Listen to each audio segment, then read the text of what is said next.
నమస్తే, welcome to plus TV. Telangana రాష్ట్రంలో కల్వకుంట్ల అంశం ప్రధానంగా వార్తల్లో వినిపిస్తూ ఉంది. దీని అంతటి వెనుక కేసీఆర్ ఉండా లేదంటే రేవంత్ రెడ్డి ఉండా అనే ప్రశ్న కూడా చాలా బలంగా వినిపిస్తున్నటువంటి అంశం. గతంలోనే బీఆర్ఎస్ పార్టీలో ఉన్నటువంటి ముఖ్య నాయకులను కవిత విమర్శలు చేసినప్పుడు ఏనాడు కూడా స్పందించలేదు.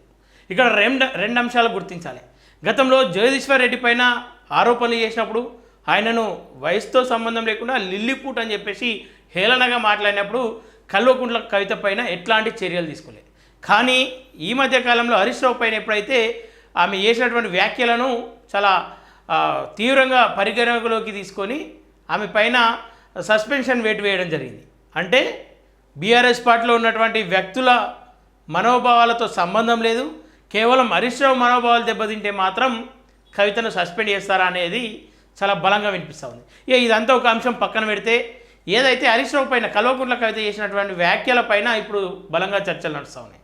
ఒకవైపు కల్వకుంట్ల కవిత హరీష్ రావు పైన గతంలో మాట్లాడినటువంటి మాటలు కావచ్చు, ఎందుకంటే ఆయన హార్డ్ వర్కర్, రెస్ట్ తీసుకోమన్నా కూడా రెస్ట్ తీసుకోకుండా వర్క్ చేస్తారని చెప్పేసి 2023లో మాట్లాడినటువంటి మాటలు ఇప్పుడు సోషల్ మీడియాలో ట్రెండ్ అవుతూ ఉన్నాయి. మరోవైపు కల్వకుంట్ల కవిత ఏదైతే హరీష్ రావు పైన అవినీతి ఆరోపణలు చేసిందో అది ఎంతవరకు వాస్తవాలు వాటిని తేల్చకుండా హరీష్ రావు పైన అవినీతి ఆరోపణలు చేయగానే ఆమెను సస్పెండ్ చేసి పక్కన పెడతా ఉన్నారు. త్వరలో బీఆర్ఎస్ బీజేపీలో విలీనం కాబోతూ ఉంది. దీని అంతటికీ కారణం హరీష్ రావే అని చెప్పేసి కవిత వర్గం మాట్లాడుతూ ఉంది. ఒకవేళ హరీష్ రావే లేకపోతే ఇవాళ బీఆర్ఎస్ లేదు, కేసీఆర్ లేడు, అసలు కల్వకుంట్ల కవిత ఎవరు, కేటీఆర్ ఎవరు అని చెప్పేసి అటు హరీష్ రావు వర్గం మాట్లాడుతూ ఉంది. ఏదేమైనప్పటికీ హరీష్ రావు ముఖ్యంగా గమనించాల్సిన అంశం ఏంటంటే ఆయనను కల్వకుంట్ల కుటుంబం ఇబ్బందుల పాలు చేసే ప్రయత్నంలో ఉంది.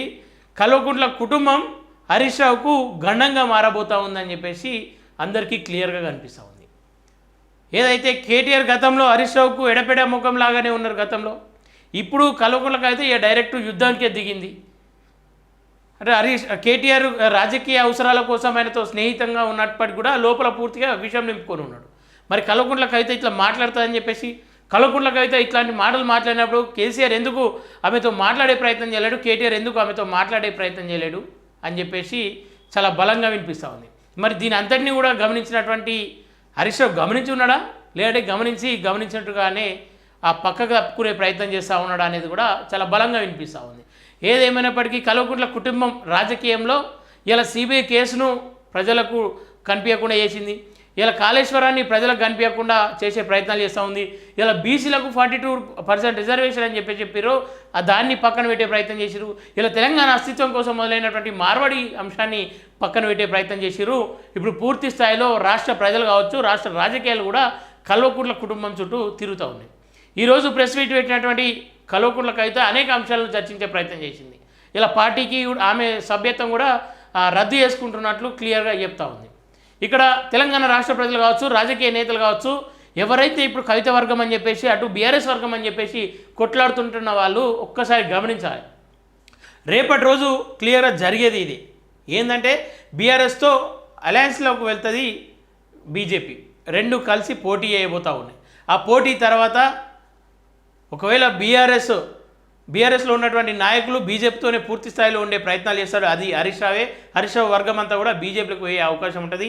కాబట్టే కల్వకుంట్ల కవితతో గేమ్ ఆడి ఇలా కవిత పక్కకు ఒక బీఆర్ఎస్ వర్గం వస్తే హరీష్ రావు పక్కకు ఒక బీఆర్ఎస్ వర్గం పోతుంది. కవిత వర్గాన్ని బలం చేసి రేపటి రోజు మళ్ళా అలయన్స్లో తండ్రి కూతురు కలిసే అవకాశాలు ఉన్నాయని చెప్పేసి కొంతమంది చెప్తున్నటువంటి వాస్తవాలు. సరే, అవి వాస్తవాలు అందామా, తర్వాత ఊహాగరికాలు అందామని చెప్పేసి ఆ తర్వాత చూసుకోవాల్సిన అంశం. ఏదేమైనప్పటికీ రాష్ట్ర ప్రజలకు అవసరం లేనటువంటి అంశాన్ని ముందు పెట్టి రాష్ట్ర ప్రజలు ఏదైతే ఎదురు చూస్తూ ఉన్నారో ఆ అంశాన్ని అయితే పక్కన పెట్టే ప్రయత్నం చేస్తూ ఉన్నారు. దీని అంతటినీ ఖచ్చితంగా రాష్ట్ర ప్రజలు కూడా తిప్పి కొట్టాల్సిన అవసరం ఉంది. ఇలా కుటుంబ రాజకీయాన్ని రాష్ట్రం మొత్తం మీద కూడా రుద్దే ప్రయత్నాలు చేస్తూ ఉన్నారు. అలాగే సిద్దిపేట వ్యక్తిగా చెప్తా ఉన్నా, గత అనేక సంవత్సరాలుగా, సరే తెలంగాణ వచ్చిన తర్వాత పక్కన పెడితే తెలంగాణ రాకముందుకు తెలంగాణ మూవ్మెంట్లో ఉన్నటువంటి హరీష్ రావును ఇలా ఎవరు పడితే వారు ఇష్టానుసారంగా తిట్టే ప్రయత్నం చేస్తూ ఉన్నారు, తిట్టిపించే ప్రయత్నం చేస్తూ ఉన్నారు. మరి కేటీఆర్ దానిపైన ఎందుకు స్పందిస్తలేడు? హరీష్ రావును తిడుతూ ఉంటే, హరీష్ రావును ఇష్టానుసారంగా మాట్లాడుతూ ఉంటే కేటీఆర్ ఎందుకు స్పందిస్తలేడు? అంటే రాష్ట్రంలో ఏదైనా జరగని, హరీష్ రావును తిట్టని, ఏదైనా కానీ నేను సేఫ్ సైడ్లో ఉంటే సరిపోతుంది అని ఆలోచిస్తుండా? మరి కవిత మీద ఎందుకని చెప్పేసి వాళ్ళు స్టేట్మెంట్ ఇస్తలేరు. గతంలో ఇదే బీఆర్ఎస్ పైన చేసినటువంటి అనేక మంది వ్యాఖ్యలను పనిగలకు తీసుకొని వాళ్ళపైన దాడులు చేసే ప్రయత్నాలు చేశారు, వాళ్ళని కొట్టించే ప్రయత్నాలు, వాళ్ళ మీద అక్రమ కేసులు పెట్టే ప్రయత్నాలు చేశారు. అదే కల్వకుంట్ల కుటుంబం నుండి ఇలా కల్వకుంట్ల కవిత మాట్లాడుతూ ఉంటే దానిపైన ఎందుకు రెస్పాండ్ అవుతలేరు? నిజంగా హరీష్ రావు తప్పు చేసినా లేదా నిరూపించుకోవాల్సిన అవసరం ఉంది. కాళేశ్వరంలో తప్పిదాలు జరగలేదా అని చెప్పేసి నిరూపించుకోవాల్సిన అవసరం ఉంది. ఇలా కాళేశ్వరం బాట పడతా ఉన్నారు బీఆర్ఎస్ కార్యకర్తలు. కాళేశ్వరం బాట కాదు, హరీష్ రావు ఇంటి బాట పట్టండి.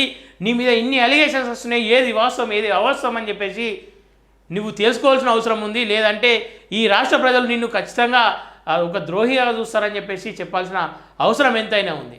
ఇలా రాజకీయం కోసం యూరియాను వాడుకుంటా ఉన్నారు, కాళేశ్వరం వాడుకుంటా ఉన్నారు, గణపతిని కూడా వాడుకున్నారు నిన్నటి దాకా. ఇవన్నీ కూడా ఒకసారి రాష్ట్ర ప్రజలకు అవసరం లేని అంశాలు కాబట్టి రాష్ట్ర ప్రజలకు ఏది అవసరం ఉందో అది చేయాల్సిన అవసరం ఉంది. ఇలా రాష్ట్ర ప్రభుత్వం కూడా సైలెన్స్ అయిపోయింది. ఏది కల్వకుంట్ల కవిత ఇష్యూ, అటు కేసీఆర్ కేటీఆర్ హరీష్ రావుల ఇష్యూ అది నడుస్తూ ఉంది, అది ముదురుగా నడుస్తూ ఉంది. ఇక దాన్ని చూసుకుంటే ఎంటర్టైన్మెంట్ చేస్తూ ఉన్నారు. కానీ బీసీలకు ఇస్తా అన్నటువంటి 42% పరిస్థితి ఏంది? వీటిని పక్కన పెట్టే ప్రయత్నం చేస్తూ ఉన్నారు. సో బీసీలు మేల్కోవాలి.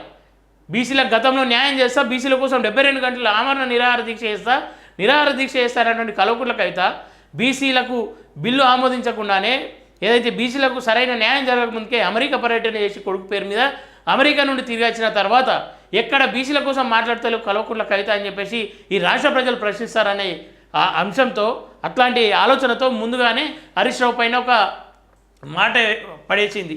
సరే, అది వాస్తవం ఉండొచ్చు, అవాస్తవం ఉండొచ్చు, ఏదైనా కావచ్చు. కానీ బీసీల సంగతి ఎందుకు పక్కన పెట్టే ప్రయత్నం చేస్తూ ఉన్నారని బీసీలు కూడా ఆలోచించి ఆ దిశగా అడుగులు వేయద్దు. వాళ్ళ రాజకీయాలకు లోబడి, లేదంటే వాళ్ళ రాజకీయాలకు ఏమంటారు ఆ దిశగా వాళ్ళని అందరి దృష్టిని మళ్లించే ప్రయత్నాలు చేస్తూ ఉన్నారు. దాంట్లో మీరు వలలో చిక్కదని చెప్పేసి ఈ సందర్భంగా కోరుకుంటూ, స్థానిక ఎన్నికలు రాబోతూ ఉన్నాయి. స్థానిక ఎన్నికల్లో కూడా బీసీలకు అన్యాయం జరిగితే రేపటి రోజు అసెంబ్లీ ఎన్నికలు వచ్చినా ఇదే పరిస్థితి ఉంటుంది. సో దీనిపైన మరో పోరాటం చేయాల్సిన అవసరం ఖచ్చితంగా ఉందని చెప్పేసి ఈ సందర్భంగా తెలియజేస్తున్నాను. చూస్తున్నానండి ప్లస్ టీవీ. Thank you.